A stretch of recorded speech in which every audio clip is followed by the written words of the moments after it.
Right then guys, so this video is going to be the buying process. So understanding the full process of buying a buy refurbished refinance, or if you're going to buy a flip deal. It's a similar situation when you're buying buy to lets, but obviously we're going to go through the renovation process, refinance process, or the sale process. So again, starting out here, BRRR flips. I think one of the most important things to start with is finding and understanding your finances. So how you're going to actually buy the deal. Are you going to use bridging? Are you going to use investor finance? Or are you going to use your own funds? Are you going to use investor finance to use a deposit for the bridge? Are you going to use your own money with a bridge? These are things that you need to kind of know before buying, because I know some people talk about buying a deal or finding a deal, then finding an investor. But if you have the money, you know where the money's coming from, then I think you can go and offer a little bit more aggressively to estate agents, because if you know you're buying full cash, you can offer a 28-day completion, and that is obviously a lot more attractive to a landlord. So I think understanding your finances first is the first step. Next, then you're going to find a rundown property. So you're going to find it online, estate agents, or you're going to get one direct to vendor. So looking online is obviously great. A lot of the stuff that goes online is good stuff. Now, it doesn't mean just because it's online that it's been used and people have said they don't want it, blah blah blah. But if you can get in with estate agents and get them to bring you stuff pre-market, then obviously that's going to be the best option for you. But again, that comes with experience and buying deals from estate agents or selling deals through their agency. Direct to vendor obviously is great. If you're using social media, then you can have a look online, see if anyone's selling anything, leafleting, knocking doors, and I guess not everyone or people knowing what you're doing is always good, because they may know someone who wants to sell their property, or they know someone that's passed away and they can sell it to yourself. So that's some ways of finding rundown properties. Obviously, one thing you need to understand is the vendor situation. So if a property has gone through probate and it's been going through for 12, 16, 20 weeks, it may be a case now that the landlord or the vendor or the people that are taking over the property are really motivated to sell. And so you'll be able to offer maybe a little bit below market value if you can complete quickly or anything like that. So understanding the vendor situation is key. And then obviously understanding the estate agent's fees, if they have any. I mean, you're typically only going to pay estate agent fees if you're buying at auction. So you're going to have special conditions where you may have to pay a buyer's premium, seller solicitor's fees, or their legal fees. All depends on what is in the special conditions. So make sure you read that within the legal pack, because that's where all the fees will be.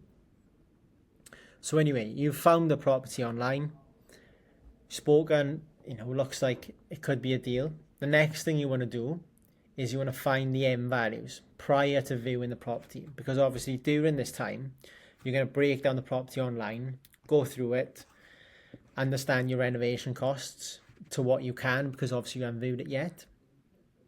Then you're going to go to the viewing with your end values in mind. Again, end value has to be there if you're going to go before you go and buy a property. You need to kind of know what the done up value is before you go and view, because if the done up value is not there, then sometimes there's no point in going on the viewing. So anyway, find your end values prior to viewing the property. Know your exit. So you want to try and have multiple exit strategies. So if you're going to flip the property, you want to know that you're going to be able to refinance it and run it as a single let or an Airbnb, or you're going to use a HMO. If it doesn't work as a HMO, you're going to use it as a supported living, or you're going to use it as an Airbnb if that doesn't work. So having options back end is obviously crucial too. So yeah, you're going to go on the viewing, understand your renovation cost. This is the next point really, but yeah. During the viewing, you're going to go to the viewing, you're going to speak to 3 different estate agents before viewing to understand the end value and try and solidify that end value. So you're going to use 3 estate agents, different estate agents, as they may have sold something in close proximity or in the area, they have a better understanding. You can also use online resources such as Rightmove to find similar end values. Obviously, you can look on land registry, see if anything is sold on that street that looks the same. Also, you can also use a square meterage of each property and compare them that way. So I know that's a bit vague, guys, but that's, you know, a good understanding for you. Next, you're going to go to the viewing, solidify your renovation costs and your breakdown. So you're going to go there, make sure that your renovation cost matches your prior to viewing estimation. But again, if there's other things that need to be tweaked, then obviously you're going to add that into your cost. You're going to assess, whilst you're on the viewing, you're then going to assess what the location is like where you're buying, and obviously things like parking, that sort of thing. Because when it comes to actually selling properties and even keeping properties, it's so important that these things are looked at. What's the location like? Are there any amenities around? Is there good parking for guests to come and stay if they're going to if I'm going to run the property as an Airbnb? Is there a good selling point for when I'm selling the house that there's parking? Is there private parking? So that's something to think of. Obviously, if you're new, try to take a builder.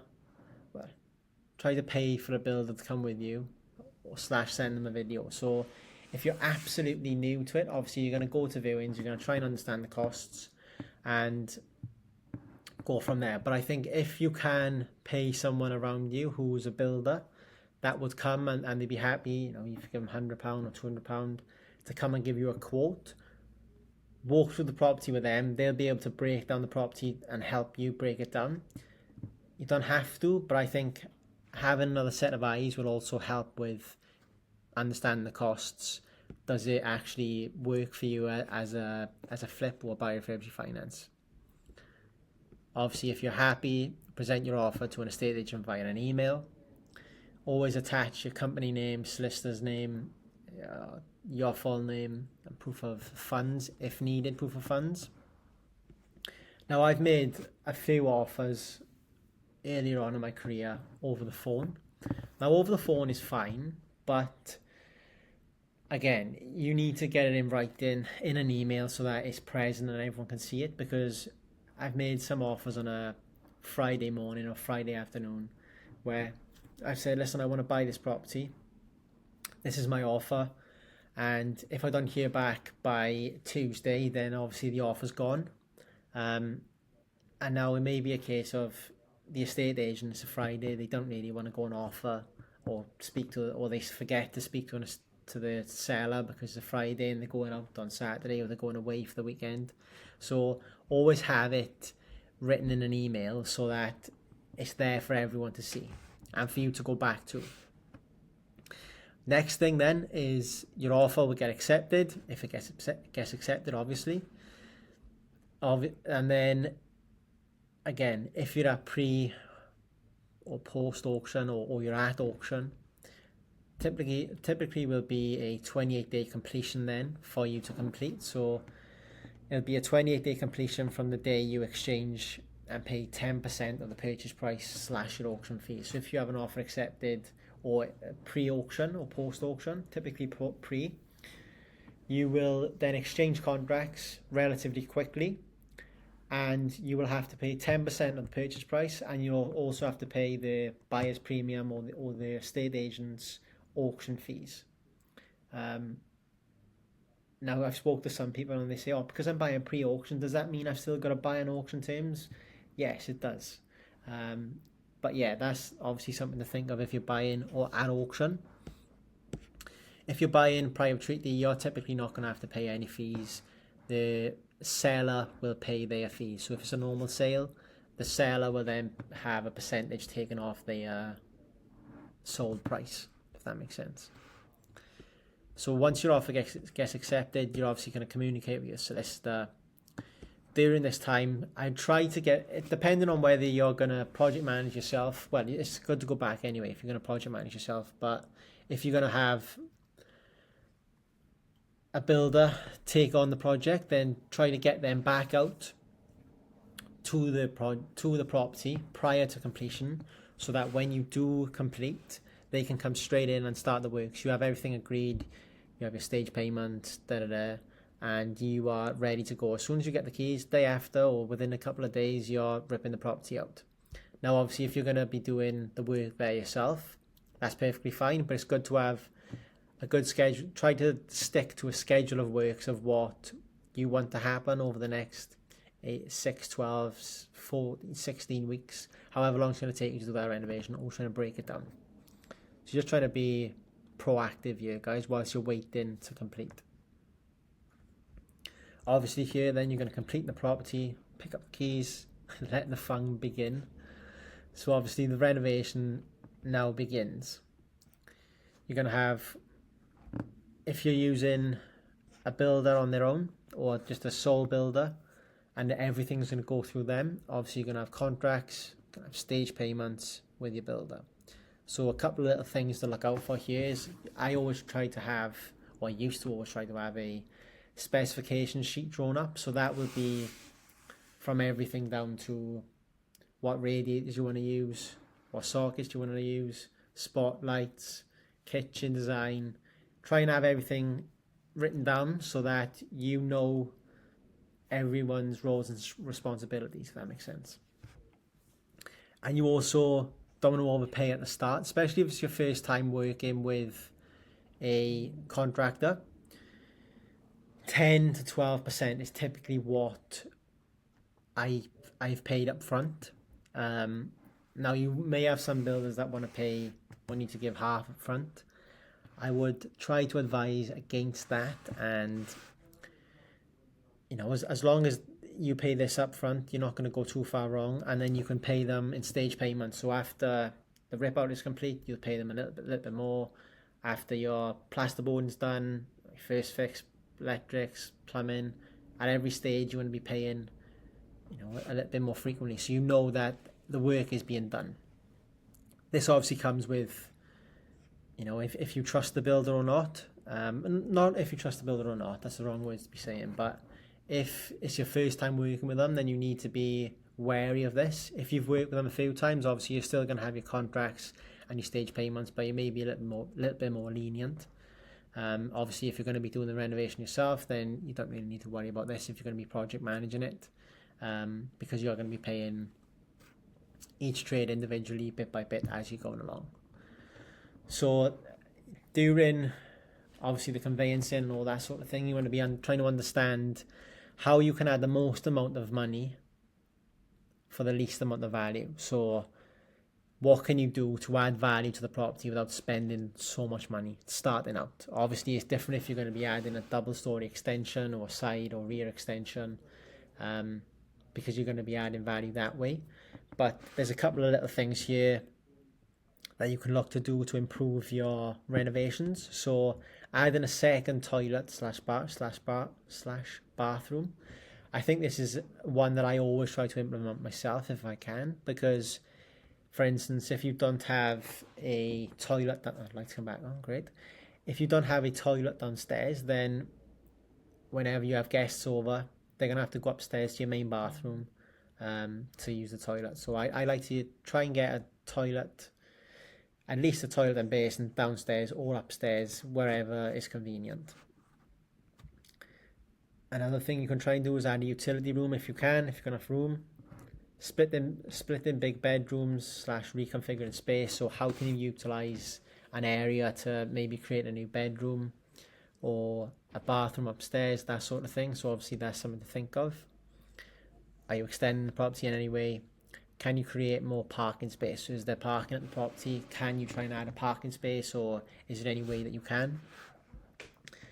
Obviously, if you're buying something that's on the street, then that's not really going to be able to, you're not going to be able to do much there. But if you can, obviously that's great. We're going to work with your builder. They should be pre-vetted front end. So obviously, yeah, you understand who you're getting into bed with and who's doing the renovation, what they're like. When you're looking for a builder, I think some of the main things I used to focus on, obviously now I've got a project manager, so it's not as hard for me, I'd say, because I can trust them and I know everything's been done correctly. Get recommendations from other landlords that they've worked with or other developers that they've worked with. Always research them online, company's house, that sort of thing. and go to one of their existing projects and see what the craftsmanship's like. See if you're happy with it before you obviously say yes to them coming on board. So that's obviously a good and a real important thing to think of before you do let them do the build. So anyway, you've gone through the building process now, renovation's complete. We're now going to refinance this property. So 1 to 2 weeks before completing, you'll instruct the mortgage broker. So if you've got your property's all been painted, kitchen's in, bathrooms in, and now you know that you're having the carpets fitted next Thursday, a week from today. You'll now, or a week or two before, you'll then speak to your mortgage broker. They will then go and find you a product for you to have. Why is this not working? Or they'll send you some options of products, interest rates, lenders, if there's any product fees, is there any valuation fees when you have the valuation done, yes or no.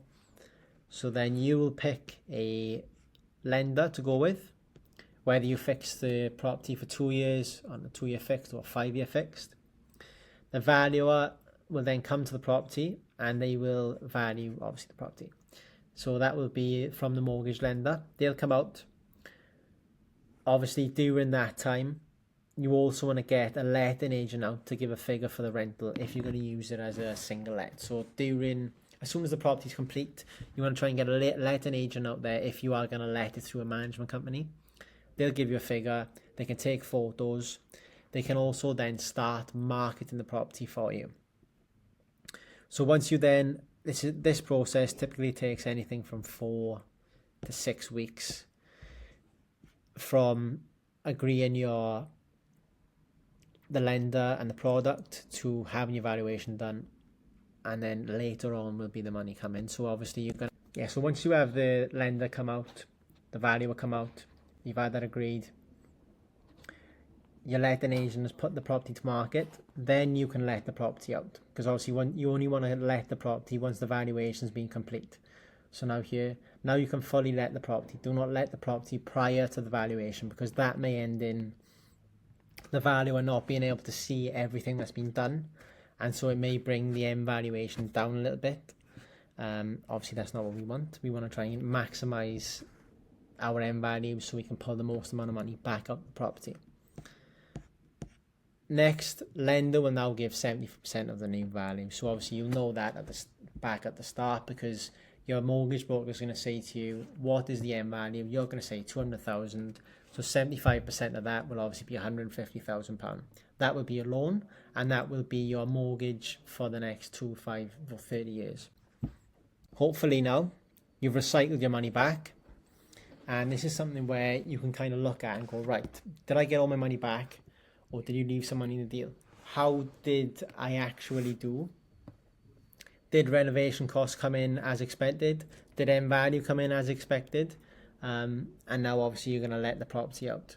This will obviously only get better by doing the deed and doing the BRRR Flip finance model effectively, and with experience obviously you're going to get a lot better by hopefully recycling your money all the time.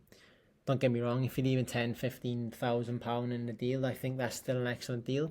It's just about trying to maximise them back end if you want to try and get your money back quickly. Airbnbs, HMOs, obviously planning if you need HMOs in Article 4 areas.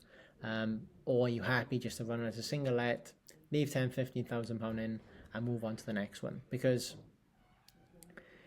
again, using the BRRR Flip finance is a lot better depending on your capital and your situation than just putting your money into a buy-to-let. If you can use a BRRR Flip finance, you're going to have a better return than what you would if you did just buy in a buy-to-let. It's not that buy-to-lets are bad. I think buy-to-lets are a great way to store and create generational wealth, so I still buy buy-to-lets, but I always try to use the BRRR strategy the most. Next is going to be selling. So you've completed your renovation, you're now on to selling the property. So you'll have an estate agent out and you'll discuss a valuation. End valuation, what do you want? What do they think? You'll then agree on an end val, and they'll take professional photos, put the property to market. Hopefully, it's marketed correctly, and you're having viewings, frequent viewings.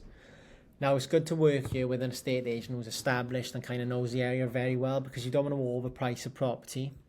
Even though you want 300,000, but estate agent says, oh look, I think we should start around the 280 or 285, offers over, and try and go that way. And you're saying, no, I want to put up for 300,000. But then if you don't get any bites within 2-3 weeks, and you've got to reduce the property, people are going to see online that it's been reduced, so they're going to think, oh, we can pick this up for a little bit less than that again. Whereas if you have 285 or 280, and then you have loads of viewings, and you have an offer of 285, and then you've got another offer of 288, and you've got another offer of 290, then you can play them against each other to try and push the end value up and your sale price. So I'd always advise to work with your estate agent here and understand the area properly.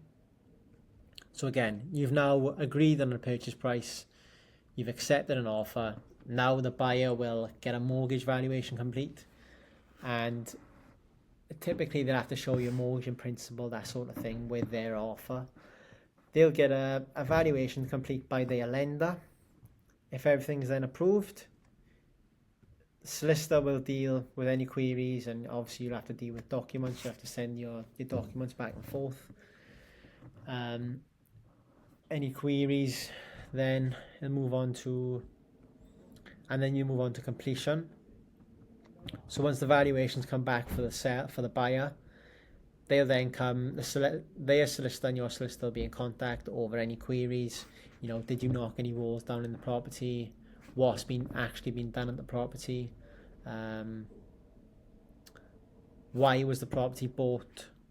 Why is the property price so much at the moment, or now, when you only bought it for £170,000 back then? Oh, well, this is why I added value this way. Here's a build quote to show what I've paid, that sort of thing. And then obviously you'll be through to a completion date. You'll have money land in your account in a day. You'll end up pay your estate agent fees and your solicitor's fees out of that money also, and then the rest is profit. And then yes, obviously you're going to rinse and repeat that for as many times or as many times as possible. So that is the buying process of using the BRRRs and the flip strategy. So I hope you enjoyed, guys, and I will see you on the next one.